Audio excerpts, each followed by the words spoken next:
शैलेश जी और सुनील जी के पास भी मुझे जाना है।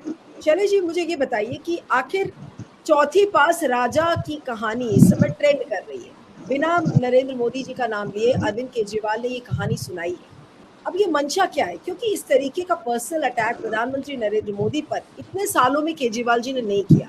लेकिन अभी जो कैंपेन शुरू हुआ है फर्जी डिग्री वाला, फिर उसके बाद अब ये चौथी पास राजा की कहानी, क्या ये वाकई में बीजेपी को महंगी पड़ेगी या फिर ये मोदी जी के एडवांटेज में आने वाली है? क्योंकि अगर एक साथ सब लोग इस तरीके से एक पर्सनल अटैक माउंट करने लगेंगे तो क्या होगा फिर? क्या हम माने इस चीज को? धन्यवाद नीलू जी। मैं इसको इस रूप में देखता हूं कि एक ऐसे कैंपेन की कोशिश की जा रही है, एक ऐसी बात को सामने रखने की कोशिश की जा रही है जो जिसका बहुत ज्यादा असर मतदाताओं पर नहीं पड़ने वाला है। मोदी चौथी पास हैं या नहीं हैं, इससे कोई फर्क नहीं पड़ता। और मैं एक बात और कहना चाहूंगा कि ज्ञान और डिग्री में बहुत फर्क है।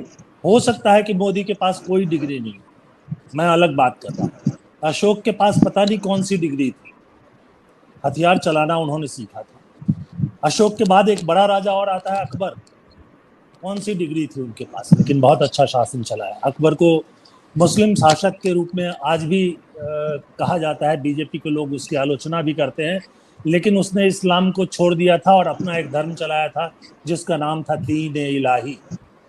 मोदी जी में के पास डिग्री है कि नहीं है, ये चुनाव आयोग को जो उन्होंने शपथ दिया है उसका मसला है। अगर उनके पास नहीं है, उन्होंने दिया है, तो उसमें अपराध बनता है। लेकिन भारत का प्रधानमंत्री होने के लिए किसी के पास डिग्री होना जरूरी नहीं है। और जहां तक ज्ञान की बात है, मैं ये कहना चाहूंगा कि मोदी जी के पास सारा ज्ञान है, प्रशासन का भी है, अर्थव्यवस्था का भी है, सब कुछ है। ज्ञान का इस्तेमाल किस तरह हो रहा है, उस पर मेरा सवाल है। देश जो है, देश के बैंकों को लूटा जा रहा है खुलेआम। कर्ज ले लो, कंपनी को दिवालिया घोषित कर दो, कर्ज ले लो, भाग जाओ। एक दो नाम नहीं है, सिर्फ अडानी अडानी कह के लोग जो हमारे भारतीय सिस्टम में जो पूरी गड़बड़ी है उसको भी कमजोर कर रहे हैं। असल सिर्फ अडानी कल्प्रिट नहीं है। अडानी ने शेयर मार्केट को मैनिपुलेट किया, वो करप्शन अलग है, लेकिन बैंकों से पैसे लेकर भागने वालों की कितनी संख्या है। 20-25 जो देश के बाहर गए हैं उनका नाम, उनके नाम की चर्चा होती है, लेकिन हजारों की संख्या में देश में बैठे हुए हैं। फर्जी नाम से, फर्जी कंपनियों के नाम से तमाम सारे लोग हैं जिन्होंने लिए पैसे और वो खामोशी से अलग हो गए हैं। सरकार उनको हर साल, पिछली सरकारें भी करती थी और ये सरकार भी जो है राइट ऑफ करती जा रही है। वो बैंक में जो पैसा है किसका है? देश का पैसा है, आम आदमी का पैसा, गरीब आदमी का पैसा। उसी भ्रष्टाचार के कारण कई बैंक फेल हो जाते हैं, खासतौर पे कोऑपरेटिव बैंक और छोटे छोटे बैंक। और जब वो फेल होने लगते हैं तो जनता का पैसा रोक लिया जाता है। तो ये महत्वपूर्ण बात है जिसको कि कैसे लोगों तक ले जाएंगे, ये बहुत बड़ी मुद्दा है। और बाकी वो चौथी पास है या नहीं है, उससे मुझे नहीं लगता है कि कोई इस देश का मतदाता जो है बहुत ज्यादा प्रभावित होने जा रहा है। यानी कि जो ये फेक डिग्री कैंपेन है, आप कह रहे हैं कि इसका कोई बहुत ज्यादा असर वोटर्स पर नहीं पड़ने वाला है, ये एक फालतू का बिल्कुल कैंपेन नहीं, बिल्कुल भी नहीं पड़ने वाला, कोई फर्क नहीं पड़ेगा। कोई आप जाके कहिए, कामराज नडार जैसे नेता कांग्रेस में हुए हैं, शिक्षित नहीं थे, मतलब ये डिग्री वाली शिक्षा नहीं थी उनके पास, लेकिन बहुत बड़े नेता थे और कांग्रेस में उनका जो योगदान है, जो कुल मिलाकर के 20-25 लोगों की गिनती होती है उसमें वो आते हैं।